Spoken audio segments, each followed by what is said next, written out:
नमस्कार मित्रों, आप सभी का मेरे चैनल अक्षय द पामिस्ट में हार्दिक स्वागत है।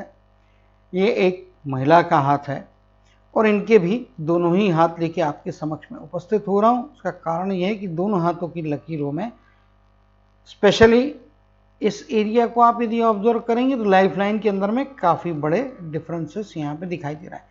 इन दोनों ही केसेस में आप देखेंगे तो बीच का एक पॉइंट लाइफ लाइन यहाँ पे ला रहा है, कर्म की रेखा के बीच में यहाँ पे ज्वाइंट कर रहा है, जबकि इस हाथ में आप देखेंगे तो यहाँ पे आपकी कर्म की रेखा टोटली दूर की तरफ से जा रही है। इस हाथ में भी कर्म की रेखा निश्चित तौर पे यहाँ पे निकली है, एक एडिशन रेखा जो है यहाँ से आती हुई और मुख्य कर्म की रेखा यहाँ पे आ रही। जीवन में कुछ चेंजेस इधर पे दिखाई दे रहे हैं और ये कुछ गैप या कुछ डिलेस की तरफ में इंडिकेशन करते हैं।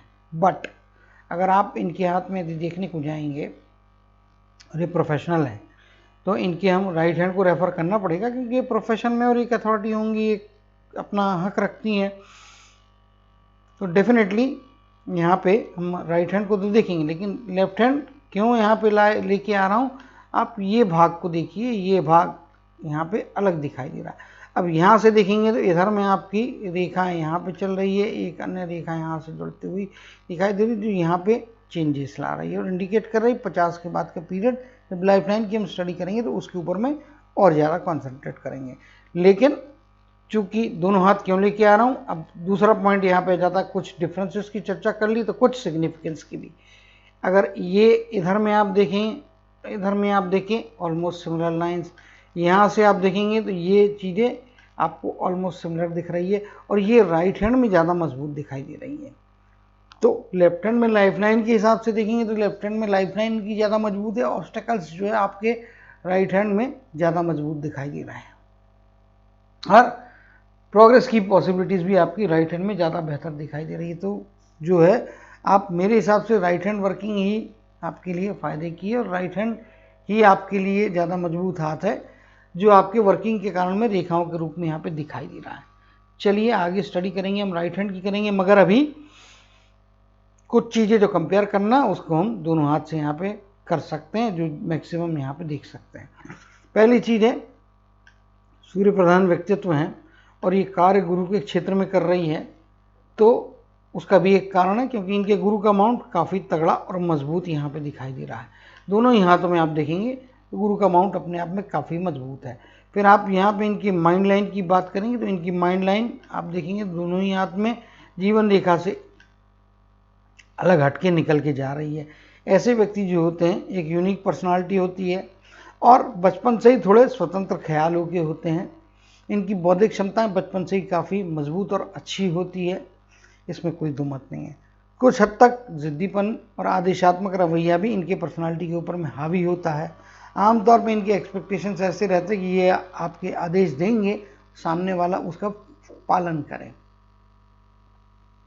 प्रैक्टिकल लाइफ में ऐसा रोज नहीं होता है, इसके कारण में कभी कभी आपके विरोधी बढ़ जाते हैं।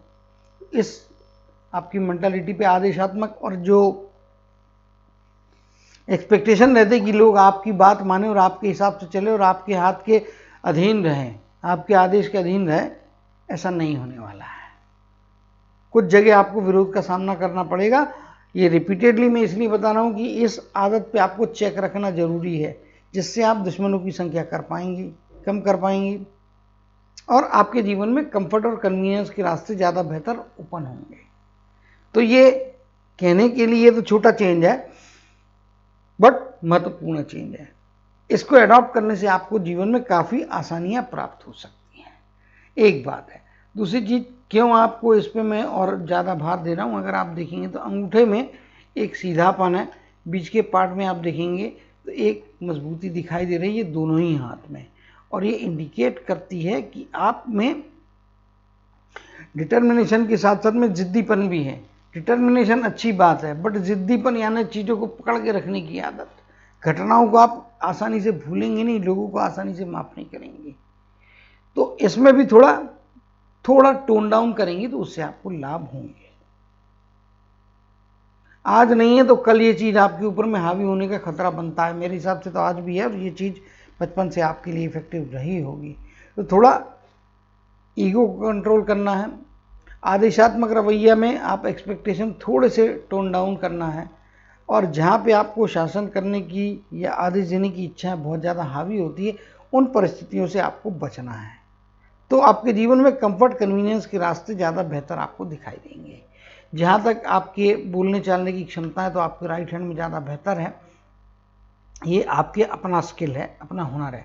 अदरवाइज आप लेफ्ट हैंड में देखने को जाएंगे तो थोड़ी उंगली नीचे दिखाई दे रही है, डिस्प्रपोर्शनेट है। इसका मतलब ये होता है कि आपने अपने कर्मों से, अपनी समझदारी से अपने जीवन को बेहतर बनाने की क्षमताएं प्रोफेशनल और आपकी वाणी के द्वारा आपको बेहतर कम्युनिकेशन यहाँ पे प्राप्त होता हुआ दिखाई दे रहा है, जिसके लिए टोटली आपके एफर्ट्स और आपकी क्षमताएं जो है कारगर यहाँ पे साबित हो रही है। अब यहाँ पे हम एक चीज और भी देखने को जाएंगे, इनके हाथ में माउंट्स की तरफ में आएंगे आप। तो माउंट्स की तरफ जो आएंगे तो देखेंगे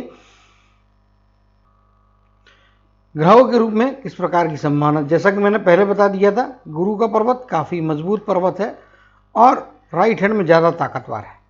इसका मतलब बौद्धिक क्षमताएं, अपनी जो भी इन्होंने एजुकेशन लिया होगा, जो भी इनकी क्वालिफिकेशन लेते समय इनके एफर्ट्स अच्छे रहे होंगे और उस एफर्ट्स के द्वारा इन्होंने अपनी बौद्धिक क्षमताओं के द्वारा अच्छी सफलताओं को, अच्छी कामयाबी को प्राप्त किया होगा।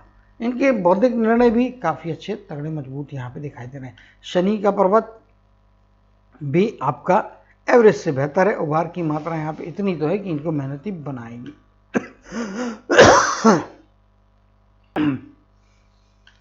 सूर्य का माउंट अपने आप में काफ़ी अच्छा फैलाव लिया है और बुध का माउंट जो कि इनको अच्छी वाणी और अच्छा प्रोफेशन दे रहा है। आप देखेंगे शनि का माउंट यहाँ पे कुछ इस प्रकार से बना है। अच्छा कॉम्बिनेशन यहाँ पे सूर्य और बुध का भी बनता हुआ दिखाई दे रहा है, लेकिन माउंट्स की स्थितियाँ ज़्यादा क्लियरिटी, ज़्यादा बेहतर और स्ट्रेंथ आपकी राइट हैंड में दिखाई दे रही है। इसका मतलब राइट हैंड के द्वारा आप यदि काम, जैसे कि राइट हैंड से आप वर्क करते हैं तो उसके इफेक्ट आपके राइट हैंड में यहाँ पे स्पष्ट तौर पे दिखाई दे रहा है। एक कर्मशील महिला के तौर पे आपको मैं यहाँ पे स्पष्ट तौर पे मान के देख पा रहा हूँ। यहाँ पे मंगल का क्षेत्र एवरेज है, मंगल का धनात्मक क्षेत्र, लेकिन ऋणात्मक क्षेत्र आपको थोड़ी गुस्से की और एग्रेशन की मात्रा बढ़ाता हुआ दिखाई दे रहा है। गुस्से पे भी काबू रखना होगा, अननेसेसरी एग्रेशन से कोई फायदा नहीं होगा। आपका गुरु का पर्वत तगड़ा है, मंगल का ऋणात्मक पर्वत तगड़ा है, अंगूठा अपने आप में अच्छी स्ट्रेंथ दे रहा है और आपकी बुद्धि की कार्य करने की जो गति है वो भी काफ़ी अच्छी है। एक होशियार व्यक्तित्व यहाँ पे स्पष्ट तौर पे दिखाई दे रहा है। और जब ये चीज़ें होती हैं तो आपके अंदर में ईगो बढ़ने की संभावना बनती है, ये दूसरा कारण है। और फिर इसको रिपीट कर रहा हूँ, गुरु का पर्वत हायर होना, जीवन रेखा आपकी से, जो आपकी मस्तक रेखा है वो जीवन रेखा से अलग होकर निकलना, आपका अंगूठा मजबूत होना, मंगल का ऋणात्मक क्षेत्र, ये तीनों चारों जो पॉइंट है, इसके कारण में आपको ईगो बढ़ने का खतरा रहता है और ईगो बढ़ने से नुकसान ही होता है, फायदा नहीं होता है। इन आदतों को इसीलिए कंट्रोल करने बार बार बोल रहा हूँ। यहाँ पे पारिवारिक स्थितियों की तरफ में आ जाएंगे तो वैवाहिक जीवन में कुछ डिफरेंसेस 2 या 3 लोगों के साथ में जीवन में होते हुए यहाँ पे स्पष्ट तौर पे दिखाई दे रहे हैं। यहाँ पे शुक्र के हिसाब से यदि आप देखेंगे तो कुछ डिस्टर्बेंसेस दिखाई दे रहे हैं, खास तौर पे जो आपके पार्टनर के साथ में शुरुआती दौर में कुछ डिफरेंसेस काफ़ी गहरे होने की संभावना है, मुश्किलात आ सकती हैं, लेकिन आगे जाने के बाद में लाइफ का सेकंड हाफ आपको ज़्यादा बेहतर पारिवारिक और सामाजिक जीवन दे रहा। सामाजिक जीवन तो खैर अच्छा रहने वाला है, उसमें कोई दो मत नहीं है। आपके अपने जो कर्म है उसके हिसाब से आपका आइडेंटिफिकेशन तो अच्छा दिखाई दे रहा है, बट आपके पर्सनल लेवल्स पे जो सेटिस्फेक्शन है वो आपकी लाइफ के सेकंड हाफ में ज़्यादा बेहतर मिलते हुए दिखाई दे रहा है। पहला हाफ थोड़ा तकलीफ देने वाला निश्चित तौर पे यहाँ पे लग रहा है। बाकी यदि जीवन में साधन संपन्नता के हिसाब से देखेंगे तो आप एवरेज से बेहतर और एक अच्छी लाइफ बिताएंगे। एक्स्ट्रा ऑर्डनरी हायर या एक्स्ट्रा ऑर्डनरी लग्जूरियस तो नहीं बोल सकते, लेकिन अच्छे दर्जे की आप अपने सराउंडिंग्स के कंपैरिजन में देखेंगे तो आपका दर्जा जो रहेगा लाइफ का वो आपके सराउंडिंग से, आपके जो समाज के लोग हैं जिनसे आपका कॉन्टैक्ट होता है उनके कंपैरिजन में आप 1 स्टेप आपका बेटर लाइफ, यदि आपकी समरी निकालेंगे तो आपके लाइफ स्टैंडर्ड बेहतर होने के चांसेस यहाँ पे दिखाई दे रहे हैं। अब हम आ जाते हैं आपके चंद्र के क्षेत्र की तरफ में। तो चंद्र का क्षेत्र आपका निश्चित तौर पे अच्छा दिखाई दे रहा है, इंडिकेट करता है यहाँ से जिस प्रकार की देखा यहाँ पे बन के जा रही है, आगे ऊपर की तरफ में जाते हुए दिखाई दे रही है। तो ये बताती हैं कि आपके जीवन में जो रहेगा पुरुषों का वर्चस्व रहेगा। शुरुआती दौर में आपके जीवन में आपके पिता आपके लिए मददगार हो सकते हैं या कोई व्यक्ति होगा, लेकिन वो सपोर्ट आपको 100% एंजॉय करते नहीं आ रहा है, क्योंकि ये रेखाएं यहाँ से जाती हुई ये जो रेखाएं ये काफ़ी वीक है।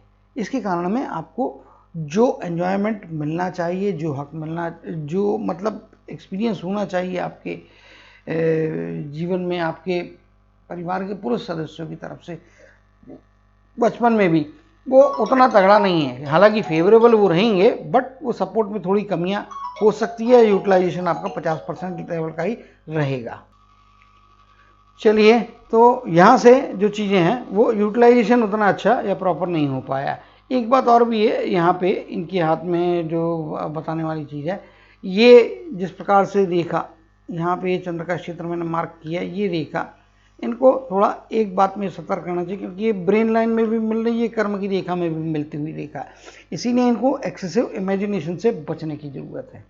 भावनात्मक कंट्रोल करना भी बहुत ज़रूरी है। अदरवाइज क्या होगा, इनके जीवन में एक चीज़ हो सकती है कि ये जब भी इमोशनल होंगी तो इमोशनल कंडीशंस में इनके जो है मतलब कभी भी एक्सेसिव इमोशनल, किसी भी चीज़ का एक्सेसिवनेस हमेशा बुरा होता है, और यहाँ पे इमोशंस के थोड़ा एक्सेसिवनेस होने की संभावना दिखती है, जिसके कारण में वो एक्सेसिव इमोशन की जो फील रहेगी या वो कंडीशंस रहेगी, उसके कारण में इनको तकलीफों का सामना करना पड़ेगा। लोग जो हैं इनको परेशानी दे सकते हैं, मानसिक तनाव बढ़ा सकते हैं, और उसके कारण में क्या होगा, मानसिक तनाव बढ़ने से क्या होगा, जीवन पे एक नेगेटिव इफेक्ट आएगा। तो इनको इमोशंस भी थोड़े कंट्रोल करना चाहिए, हकीकत से जुड़ के रहना चाहिए, क्योंकि इमेजिनेशन भी एक्सेसिव होने का खतरा बनता है। तो इमेजिनेशन एक्सेसिव होने की बजाय ज़मीन पे रह के यदि ये बात करेंगे तो ज़्यादा अच्छी स्थितियाँ रहेंगी। तो ये कुछ चीज़ें ऐसी हैं जहाँ पे इनको थोड़ी सावधानी की ज़रूरत स्पष्ट तौर पे दिखाई दे रही है। अब हम रेखाओं की स्टडी की तरफ में जाएंगे और रेखाओं को पढ़ने का प्रयत्न करेंगे और देखेंगे क्या संभावना है। हाँ, लेकिन उसके पहले यहाँ पे चूंकि बात इसकी चल रही है तो पहले हम माइंड लाइन से ही बात कर लेते हैं। यहाँ पे भी आप देखेंगे तो ये इधर पे जा रही है, ये रेखा इधर से आ रही है, और ये ड्यूअल मेंटालिटी की तरफ में ले जा रही है। यहाँ पे आप देखेंगे तो ये भी चीज़ वही दिखाई दे रही है।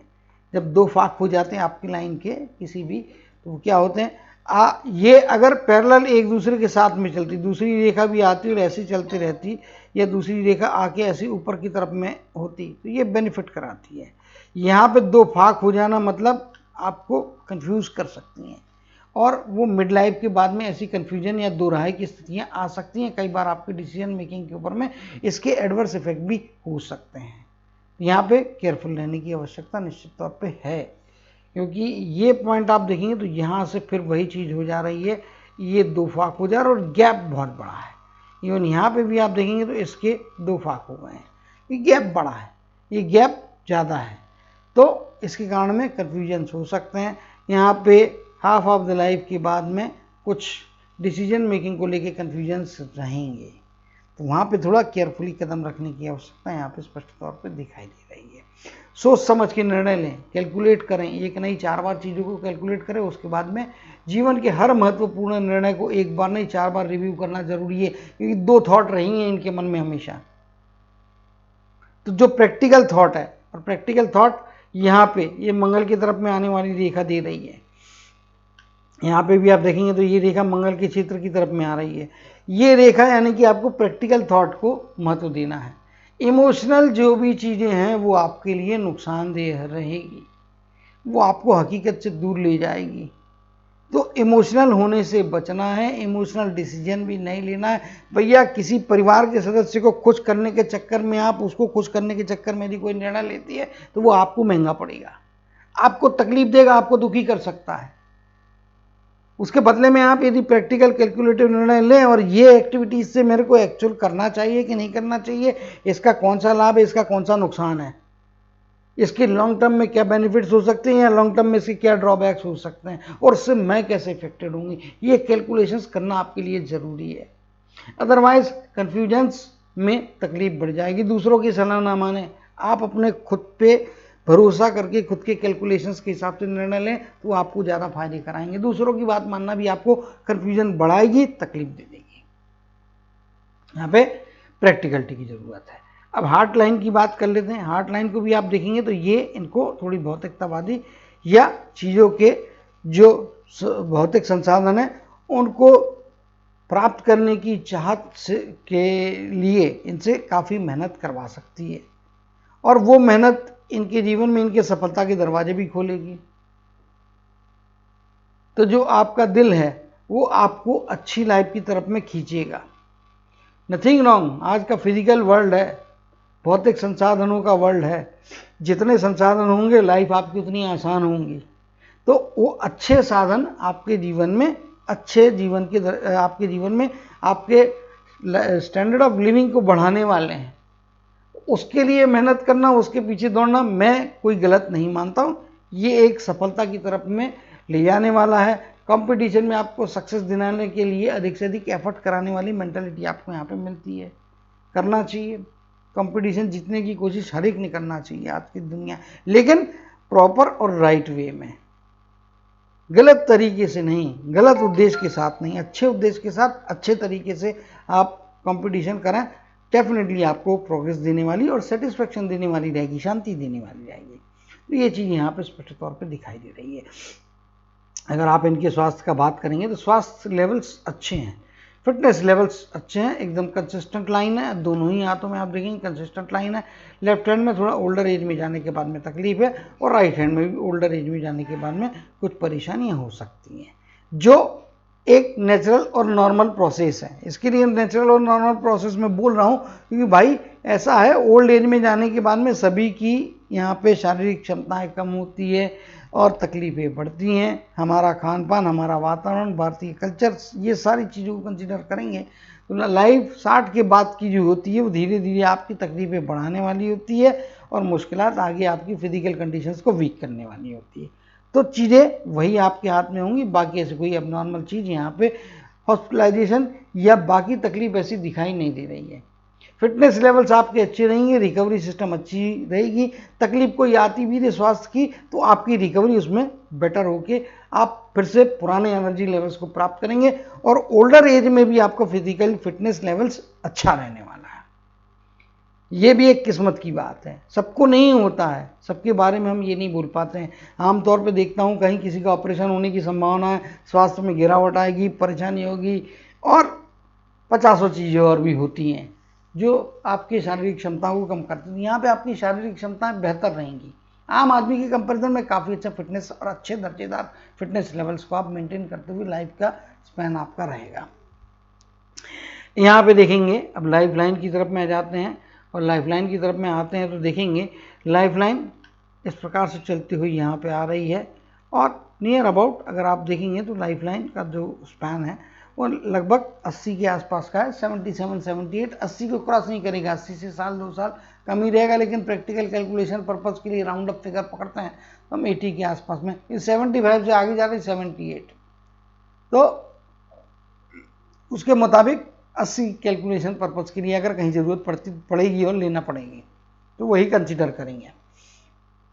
80 की बात मैं इसलिए कर रहा हूँ कि यहाँ पे आप देखेंगे तो ये इनकी माइंड लाइन है। यहाँ पे आप देखेंगे इस पॉइंट में आपका जो है वो लगभग 40 के थोड़ा सा पहले का, मैं भी 35 के आसपास का पीरियड, 30 प्लस 35 के बीच का, 35 के बीच के पीरियड में एग्जैक्टली 2 साल की कैलकुलेशंस पे नहीं जा सकते, लेकिन अराउंड एवरेज पकड़ा तो मे भी 32 या 33 के आसपास की एज पकड़ना चाहिए। यहाँ से आपके जीवन में कोई ना कोई विचार करने की क्षमताएं चेंज होंगी। उसका कारण होगा घटनाएं। निश्चित तौर पे विचार करने की शैली और विचार करने की पद्धति यहाँ पे आपके मेंटल स्टेटस में चेंजेस लाते हुए स्पष्टता के साथ में दिखाई दे रही है। यहाँ से स्टेटस चेंज हो रहा है इनकी मेंटल परिस्थितियों का, और यहाँ से इमोशनल जो एक्सेसिव इमोशन की जो चांसेस है वो इस एज के बाद में बढ़ रही है। अगर राउंड अप में बात करूँ 35 मान लेते हैं, राउंड अप में 35 के बाद के पीरियड में थोड़ा कंट्रोल रखने की ज़रूरत यहाँ पे स्पष्ट तौर पे है। और अगर मुझसे पूछेंगे तो मे बी 32 की एज के बाद का पीरियड थोड़ा एक्सेसिव इमोशनल बना रहा है, उसके पहले का पीरियड जो है थोड़ा ब्लंट बना रहा है, वहाँ पे थोड़ा कंट्रोल करने की आवश्यकता स्पष्ट तौर पे दिखाई दे रही है। अब इनके हाथ में एक और चीज़ यहाँ पे जो देखने को मिलती है लाइफलाइन में, कि यहाँ पे आप देखेंगे, अब चित्र को हम बड़ा कर लेंगे, पास से देखेंगे तो ज़्यादा बेहतर। देखिए शुरुआती दौर में 15-18 के आसपास के पीरियड है, यहाँ पे 18 के आसपास का पीरियड कोई बड़ा डिसअपॉइंटमेंट निश्चित तौर पे देता हुआ दिखाई दे रहा है। इसी प्रकार से यहाँ पे आप देखेंगे तो ये पीरियड मुश्किलात देता हुआ लाइफ में कुछ ना कुछ मेंटल इमोशनल तकलीफ बढ़ाता हुआ दिखाई दे रहा है। 25 के आसपास का पीरियड मुश्किलात दे रहा है। इसी प्रकार से आप देखेंगे तो मे भी 32 या 33 के आसपास का पीरियड, ये दिल को दुखाने वाली चीज़ें हैं। यहाँ पे कुछ देखेंगे आप तो इमोशनल सेटबैक्स मिलते हुए दिखाई दे रहे हैं, तकलीफ बढ़ रही है।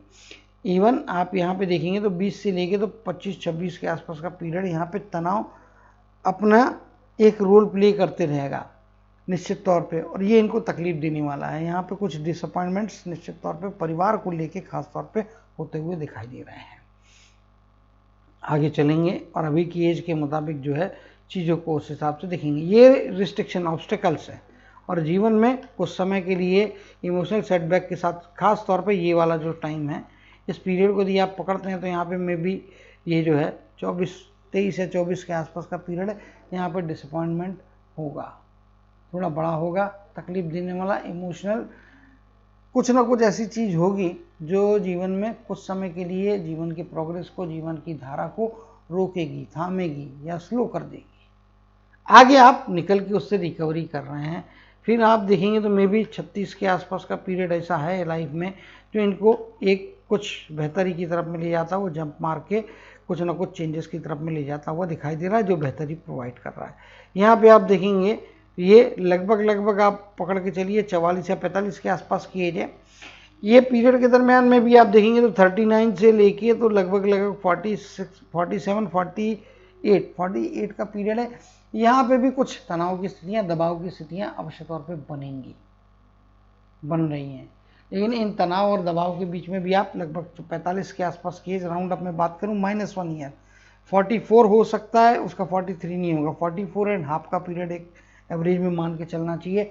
यहाँ पे आपका स्थान का परिवर्तन भी दिखाई दे रहा है, और स्थान का परिवर्तन आपके जीवन में आपको प्रोग्रेस भी देगा। क्यों देगी स्थान का परिवर्तन? यहाँ से आप देखेंगे तो रेगुलर लाइन चले आ रही है, यहाँ से थोड़ी फॉगीनेस के साथ साथ में रेखा बाहर की तरफ में जा रही है, और रेखा मेन रेखा यहाँ चल रही है। इसके साथ ही साथ एक पैरेलल रेखा और भी चल रही है जो इंडिकेट करती है कि 50 के आगे के पीरियड में आपको दो स्थानों के बीच में आना जाना करना पड़ सकता है, और वो खास तौर से आपके जन्म स्थान के पास का स्थान हो सकता है।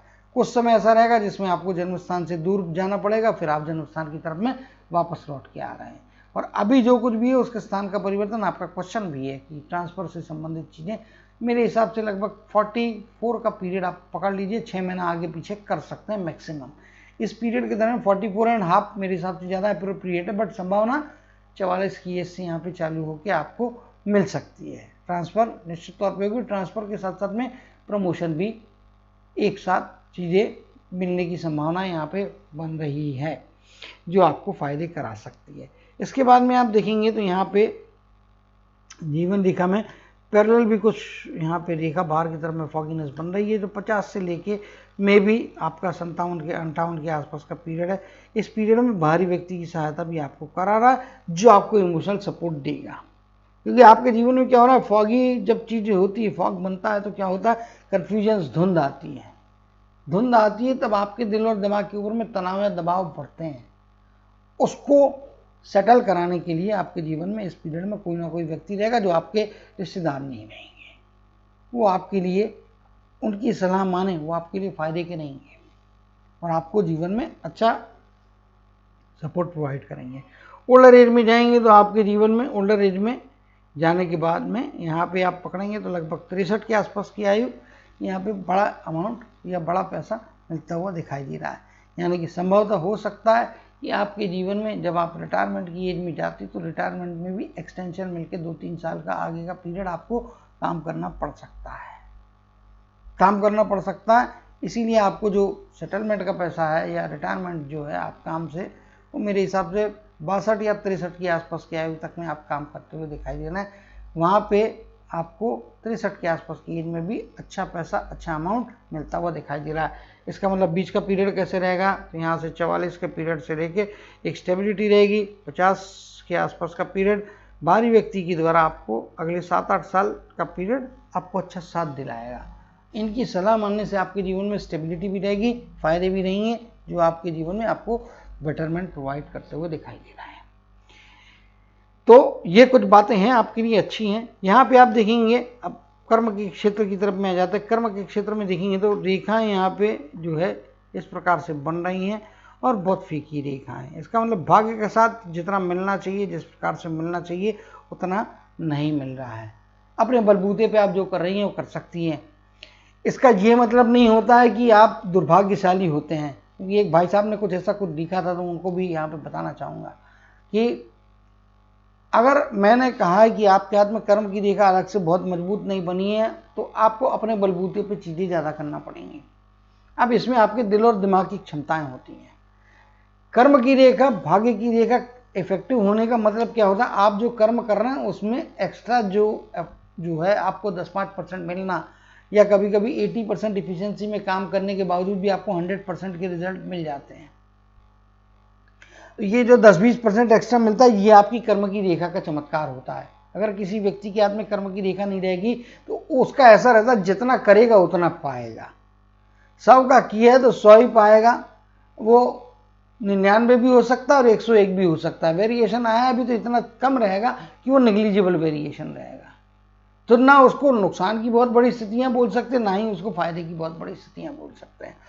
जितना किया उतना पाया। इनका हाथ भी वैसा ही है, जितना करोगे उतना पाओगे। कर्म की रेखा एक्स्ट्रा ऑर्डिनरी तगड़ी रेखा जैसी होती है, हाथ में बनी होती है, वैसी रेखा इनके हाथ में तो नहीं है। लेकिन हाँ, ये जो रेखा है इसमें भी आप देखेंगे तो इसमें भी फॉगीनेस है। एक स्पष्ट क्लियर, क्रिस्टल क्लियर रेखा नहीं बन रही है, जो इनके बौद्धिक क्षेत्रों के द्वारा इनको जो कर्म के क्षेत्र में एक्टिव कराएगी, वो चीज़ भी यहाँ पे फॉगी दिख रही है। इसमें जो कुछ भी स्टेबिलिटी आ रही है, अगर आप इस रेखा को देखेंगे तो आपको चित्र में स्पष्ट दिख रहा होगा। मैं यहाँ पे नीचे की तरफ में हम आ जाते हैं। ये पार्ट बहुत मजबूत है। 45 से 50 का पीरियड बहुत मजबूती दे रहा है। फिर यहाँ पे 50 से आगे का पीरियड, लगभग 55 के आसपास का पीरियड यहाँ पे मजबूती दे रहा है, लेकिन इसके कंपैरिजन में इंटेंसिटी यहाँ पे कम है। बीच में कुछ रुकावटें, कुछ तनाव दबाव। फिर ये पॉइंट पे आने के बाद में आपके पास में ये रेखा जहाँ काट रही है, तो ये पीरियड में भी आपको कुछ प्राप्तियाँ हो रही हैं, लेकिन सतर्क रहना है। यहाँ पे पैसा रुकने का खतरा बनता, काम की गति या काम की गति में गिरावट इंडिकेट हो रही है। यहाँ पे आगे चलेंगे तो यहाँ से फिर चीज़ें आपके जीवन में बेहतर होगी। आपको पैसा तो दे रही है, सिंगल सोर्स ऑफ इनकम है, यानी कि आप जॉब करते हैं, बाद में पेंशन भी वहीं से मिल रही है। 60 के आसपास की एज और आपके जीवन में लगभग यहाँ पे 65 के आसपास की एज, इन एजेस में पैसे अच्छे आ रहे हैं, लेकिन पैसे की रिस्क ना लें, अच्छा है। तो पैसे की रिस्क लेंगे तो जो लाभ की संभावना के हिसाब से आप पैसा लगाएंगे, वो पैसा आपको डिले होकर मिलेगा और उतने लाभ नहीं मिलेंगे जितने आप एक्सपेक्ट कर रहे हैं या सामने वाले ने जितना एक्सप्लेन किया है। तो आने वाले समय के हिसाब से आप यदि बात करेंगे तो लगभग 55 के आसपास की एज, 60 के आसपास की एज, 65 के आसपास की एज, और जो है लगभग यहाँ पे आप देखेंगे 50 के आसपास, 51 के आसपास की एज, इन एजेस में आपको पैसे की रिस्क नहीं लेना है। पैसे की यदि रिस्क आप लेंगे, तकलीफ की स्थितियाँ बनेंगी, मुश्किलात बढ़ेंगी और पैसा फंसेगा, या डीले से पैसा मिलेगा, या जितनी मेहनत की है या जितना पैसा आपने लगाया उसका एवज में उतना रिटर्न्स नहीं आया, तो वो भी अल्टीमेटली नुकसान है। नुकसान का खतरा इन एजेस में बनता है, थोड़ा केयरफुल रहे। और जैसा कि मैंने बताया, इमोशनल डिसीजन महंगे पड़ने वाले हैं। जो कुछ भी है कैलकुलेटिव डिसीजन ले, उससे आपको लाभ अवश्य तौर पे बेहतर स्थितियों में होगा। ये आपके राइट हैंड के हिसाब से चीज़ें हैं। अब आप पूछेंगे पैसे की स्थितियाँ कैसी, पैसा हाथ में रुक रहा है क्या, तो यहाँ पे आप देखेंगे राहु का ट्रायंगल तो नहीं बन रहा है, तो पैसा रोक के रखने के लिए आपको विशेष मेहनत करने की आवश्यकताएँ पड़ेंगी। अब इनकी चीज़ें लेफ्ट हैंड में हम चेक करते हैं क्या है। ये सब जब चीज़ें होती थी इसमें लेफ्ट हैंड को भी आपको देखना पड़ता है। अब लेफ्ट हैंड में आप यहाँ पे देखेंगे स्पष्ट तौर पे, तो ये आपके जीवन में ये वाला एरिया आपको कवर कर रहा है। इसीलिए मैंने यहाँ पे बोला कि इनके जीवन में पैसा तो आएगा लेकिन जो है संभाल के रहना चाहिए। अब ये वाले पॉइंट को आप देखेंगे केवल इसमें इसके मुताबिक आपको 55 वहाँ पे आ रहा है, यहाँ पे 56-57 की एज लग रही है, इसको केयरफुल रहना है। 50 की एज के मामले में दोनों ही हाथ में कॉमनलिटी है। इवन यहाँ पे आप देखेंगे तो ये यहाँ पे ये लगभग 45 के आसपास का पीरियड या 46 के आसपास का पीरियड है। यहाँ पे भी आपको थोड़ा संभाल के रहना चाहिए, पैसे की रिस्क नहीं लेना चाहिए, चाहे कोई कितना भी आपको लालच दे। ना किसी को पैसा, किसी से पैसा लेना है ना किसी को पैसा देना है। पैसा देंगे तो मुश्किल पड़ेगी, लोन लेंगे तो चुकाने में तकलीफ होगी। तो ये थोड़ा केयरफुल रहने की आवश्यकता यहाँ पर स्पष्ट तौर पे दिखाई दे रही है। अब बात करते हैं सूर्य के क्षेत्र की। अब यहाँ सूर्य के क्षेत्र के पहले यहाँ पे आप देखेंगे ट्रायंगल। अब ये हाथ में आपके ट्रायंगल बन जा रहा है और ये हाथ में कुछ रेखाएं अन्य जिस प्रकार से बन रही हैं, तो ये आपको मल्टीपल ट्रायंगल दे रही है यहाँ पे। तो ये आपके लिए एक फायदे की स्थितियाँ आवश्यक तौर पर बन रही हैं। 2 ट्रायंगल जोड़ रहे हैं मतलब ये आपको लॉन्ग टर्म के इन्वेस्टमेंट की तरफ में भी इशारे कर रही हैं। जब चिन्ह एक हाथ में होता है और दूसरे हाथ में नहीं होता है तो वो चीज़ होने की संभावना आपके जीवन में 50 से 60% होती है, डिपेंडिंग उसकी इंटेंसिटी क्या है। तो यहाँ पे लेफ्ट हैंड की इंटेंसिटी भी एक तो अच्छी दिखाई दे रही है, तो पैसा तो कमाएंगे, ट्रायंगल कंप्लीट हो जा रहा है तो पैसा रोक के भी रखेंगे, इसमें कोई दो मत नहीं है। राइट हैंड में ना होना मतलब आपको पैसा रोक के रखने के लिए एक्स्ट्रा एफर्ट्स करने की ज़रूरत पड़ेगी। तो फाइनेंशियल कंसल्टेंट की एडवाइस लीजिए, पैसे को प्रॉपर प्लेस में इन्वेस्ट कीजिए तो पैसा रुकेगा। और रोकने का जरिया आज के ज़माने में यही है भैया, एफडी से फ़ायदा नहीं होता, उसको प्रॉपर वे में रोटेशन में इन्वेस्ट करें, कंसल्टेंट की सलाह लें, तो उससे आपको ज़्यादा बेहतर लाभ और ज़्यादा बेहतर परिस्थितियाँ, फाइनेंशियल गेंस ज़्यादा बेटर होते हैं। चलिए फिर से हम राइट हैंड की तरफ में आ जाएंगे और देखेंगे कि राइट हैंड में चीज़ें किस प्रकार से हैं और कितनी बेहतर हो रही है, तो वो यहाँ पे हम देखने का प्रयत्न करेंगे। यहाँ पे ये देखिए, वापस हम राइट हैंड की तरफ में आकर और देखेंगे। अब सूर्य के क्षेत्र में कुछ रेखाएं हैं क्या? सूर्य का क्षेत्र बताता है रेखा है बट फेडेड है, नीचे ट्रायंगल भी बन रहा है तो फेडेड है। इसका मतलब प्रॉपर्टी की संभावनाएं तो है, लेकिन प्रॉपर्टी खरीदने के लिए काफ़ी प्लानिंग और मेहनत की ज़रूरत पड़ेगी। होती भी है थोड़ा लेट है, 50 की एज के बाद के पीरियड में आपकी प्रॉपर्टी होगी, निश्चित तौर पे होगी, प्रॉपर्टी तो होगी, लेकिन उसके लिए पापड़ काफ़ी बेलना पड़ेंगे। तैयारी आपको 40-42 की एज के आगे के पीरियड से शुरू कर देना चाहिए।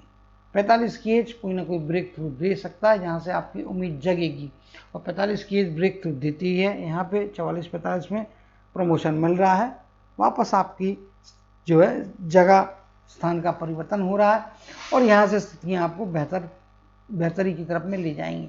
यहाँ से धीरे धीरे करके आप हो सकता है हाउस बुक कर लें, पोजीशन आपके हाथ में 50 के आसपास की एज तक में आता हुआ दिखाई देगा। घर रहेगा लेकिन उसको बनाने के लिए आपको मेहनत काफ़ी करना पड़ेगी। अभी ट्रायंगल धुंधला है, जब आप 45 या 44 की एज में पहुँच के परिस्थितियाँ होंगी तो शायद ये ट्रायंगल डार्क होगा, और जब डार्क होता है तो समझ लीजिएगा कि आपका घर बनने का समय आ गया है, हाथ में पोजीशन आने का समय आ गया। अगर ये फेड होता है और जो स्थितियाँ अभी बनी उससे भी और रेखाएँ थोड़ी मिटती है, समझ लीजिए घर लेने की आपकी संभावनाएं डिले करेगा। लेकिन आज की परिस्थिति के हिसाब से 45 से 50 के बीच का पीरियड आपके हाथ में आपको घर देता हुआ दिखाई दे रहा है, अगर कोई मेजर चेंजेस नहीं आते हैं तो। सूर्य का क्षेत्र बताता है कि ओल्डर एज में आपको जो है सूर्य के आशीर्वाद मिलेंगे, लेकिन थोड़े लेट मिलेंगे, 60 के आगे की एज में मिल रहे हैं। अब आप पूछ सकते हैं कि इस एज में फ़ायदा है या नहीं है, तो इस एज में फ़ायदा है। जब आपकी शारीरिक क्षमताएं कम होती है, आपकी मुश्किलात बढ़ती हैं, आपकी एनर्जी कम होती है, आने वाले पैसे में भी आपकी कमियां आती है, उस समय सूर्यदेव का साथ, सूर्यदेव की तरफ से भाग्य का एक्स्ट्रा वरदान आपको मिल रहा है। वो 60 की एज में, 60 की एज तक ज़्यादातर चीज़ों में आपको अपने बलबूते पे प्राप्तियाँ करना है, अपने हिम्मत पे, अपने दम पे प्राप्तियाँ करना है। भाग्य की तरफ से एक्स्ट्रा जो चीज़ें मिलती हैं वो आपको नहीं मिलने वाली है। इसका ये मतलब नहीं कि मैं घर नहीं खरीद सकती हूँ, कार नहीं खरीद सकती, सारी चीज़ें हो सकती हैं, लेकिन वो सब आपको बलबूते पे, अपने बलबूते पे कमाना पड़ेगी। कोई आपको गिफ्ट नहीं करने वाला, कोई आपके आके हेल्प करके आप उन चीज़ों को आसान नहीं करने वाला। जितना करोगे उतना ही पाओगे, उससे ज़्यादा नहीं पाओगे, उससे कम भी नहीं पाओगे। तो ये आपके हाथ की विशेषता यहाँ पर स्पष्ट तौर पर दिखाई दे रही है। तो उम्मीद करता हूँ कि इन सब बातों को आप, इन सलाहों को याद रखेंगे और डेफिनेटली आप अपने जीवन में अच्छी सफलताओं को प्राप्त करेंगे, अच्छी प्रसिद्धि को प्राप्त करेंगे, अच्छे सामाजिक और पारिवारिक जीवन का आनंद लेते हुए जीवन की यात्रा यशस्वी तरीके से हमेशा प्रॉस्पेरिटी की तरफ में आगे बढ़ाते रहेंगे। इसी कामना आशीर्वाद के साथ जय श्री कृष्ण, जय जय शनिदेव कहते हुए हाथ के एनालिसिस को समाप्त करते हुए आपसे विदा लेता हूँ।